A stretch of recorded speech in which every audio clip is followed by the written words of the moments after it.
Bonjour à tous, fidèle à mon habitude, je m'invite sur vos écrans pour vous saluer, vous soutenir et vous encourager dans un confinement qui nous paraît toujours un peu plus long chaque jour.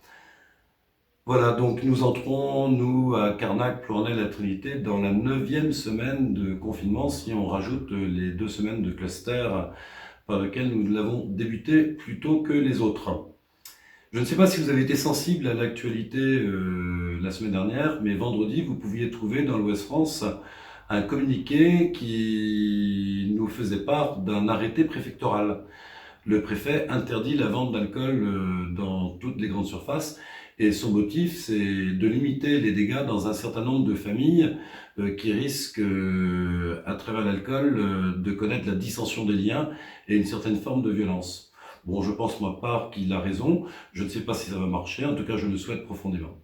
Mais en lisant cet entrefilet, je me suis dit, ben, ouf, Dominique, heureusement que ta cave est bien achalandée, tu n'auras pas à observer de manque particulier.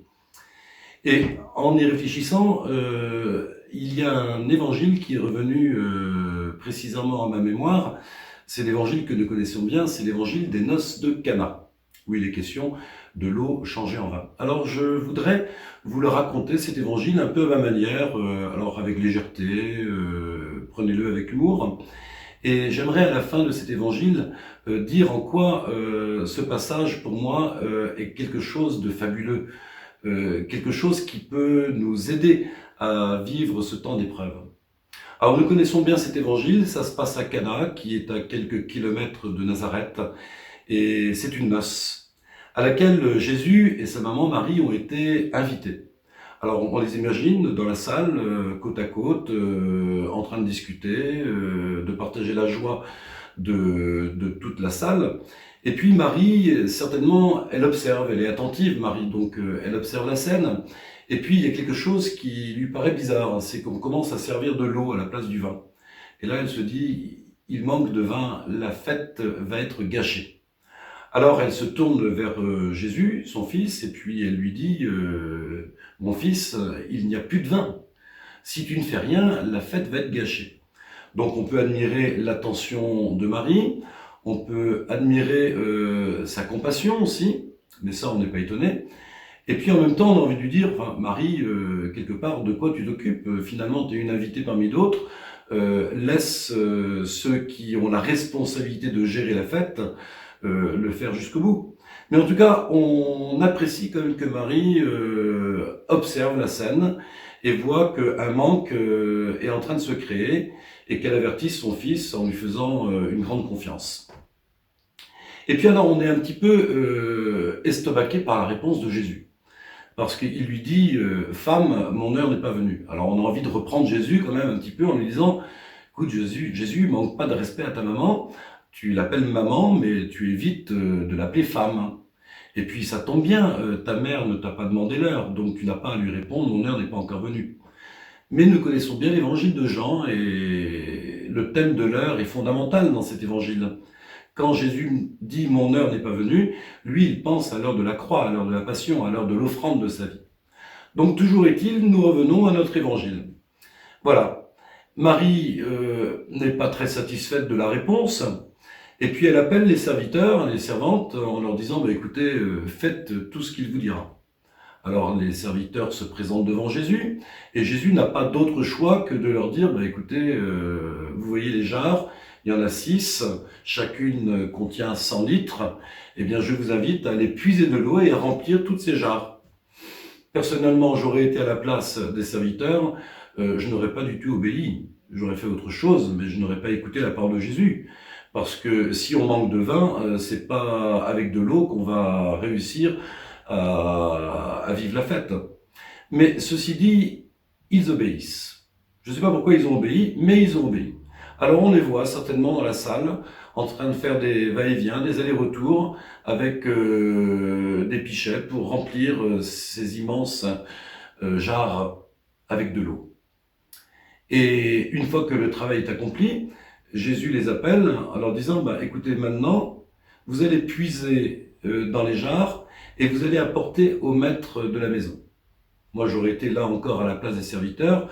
Je me serais dit, je vais pas faire long feu dans la maison parce que nous, on sait ce qu'il y a dans les jarres. Quand on va découvrir le poteau rose, eh bien, on va nous remballer, on va nous donner notre sac, il faudra trouver un autre boulot. Mais ils y vont. Ils font confiance. Là, ils portent au maître de la maison de ce breuvage. Et là, nous sommes estomaqués par la réaction du maître de la maison qui dit, mais d'habitude, nous prenons le meilleur vin au début du repas et quand tout le monde est à moitié pété, on sort la piquette. Personne ne voit de différence. Mais là, on a sorti le meilleur vin pour la fin. Alors il est complètement sidéré. Et nous-mêmes avec, parce qu'on sait que c'est de l'eau. Alors voilà, qu'est-ce que veut nous dire ce passage d'évangile? Ce n'est pas une question uniquement de flotte changée en vin. Ce n'est pas pour Jésus une manière de nous traduire sa puissance. Il y a un enseignement profond dans ce passage de l'évangile. D'abord, nous pouvons noter la confiance incroyable de Marie. Marie est attentive, elle observe, elle voit qu'il va y avoir un manque. Et tout de suite, elle se propose pour combler le manque. Alors peut-être que c'est aussi un appel pour nous, d'être attentifs les uns aux autres. Et si on observe qu'il y a un manque ou quelque chose qui ne tourne pas rond, on peut peut-être aussi se poser la question, mais qu'est-ce que je peux faire pour améliorer la situation? Et puis, il y a la confiance, à la fois de Marie, mais aussi des serviteurs. Ils ne se posent pas trop de questions. Ils y vont. Ils se lancent. Eh bien, peut-être que nous aussi, nous avons besoin de ne pas toujours nous poser trop de questions qui risquent de nous paralyser et d'empêcher de notre part une action. Par moments, il y a des urgences et il faut y aller. Et puis, pour moi, le meilleur message de l'Évangile, c'est que Jésus a apporté une valeur ajoutée à ce qu'ont fait les serviteurs. Alors souvent dans notre vie de chaque jour, nous regardons vers Dieu en disant « Ah Dieu, il faudrait que tu fasses ceci, il faudrait que tu fasses cela, etc. » Que tu nous donnes le vin de la joie immédiatement, sans transition, là, comme du pain tout cuit. Mais cet évangile vient nous dire, si toi tu fais ta part, si tu remplis d'eau les jarres, si tu apportes ta vie, même avec ses fadeurs, comme l'eau qui est un peu fade, eh bien, si tu fais ta part, le Seigneur pourra faire la sienne. Mais si tu attends de Dieu qu'il fasse tout pour toi, tu peux toujours attendre. Alors peut-être que nous avons besoin d'être remis toujours les pieds bien plats et le corps bien debout dans notre foi. Peut-être que nous avons besoin de nous réentendre dire « Aide-toi et le ciel t'aidera ». Vous connaissez cette formule. Elle n'est pas biblique, mais elle se traduit à travers l'évangile de Cana. Si tu apportes l'eau de ta vie, si tu fais ta part, à ce moment-là, le Seigneur pourra y apporter sa valeur ajoutée. Et de la fadeur de ta vie donnée pourra surgir la fête de la joie, le bonheur, la vie heureuse. Alors, apportons ce qui dépend de nous et laissons à Dieu faire ce qui dépend de lui. Et je crois qu'en temps de confinement, il est important que nous réécoutions ce message. Faisons ce qui est de notre ressort. Amenons l'eau de notre vie en attendant que le Seigneur, de son côté, transforme cette eau en vin de la joie.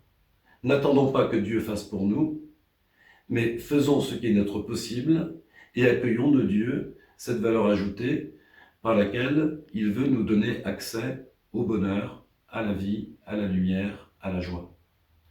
Alors je vous souhaite un bon confinement, fait de confiance, fait d'attention et fait aussi de dons, d'offrandes de vous-même. Apportez votre vie et accueillez la grâce que Dieu veut y ajouter. Je vous souhaite un excellent confinement et une excellente joie de Pâques.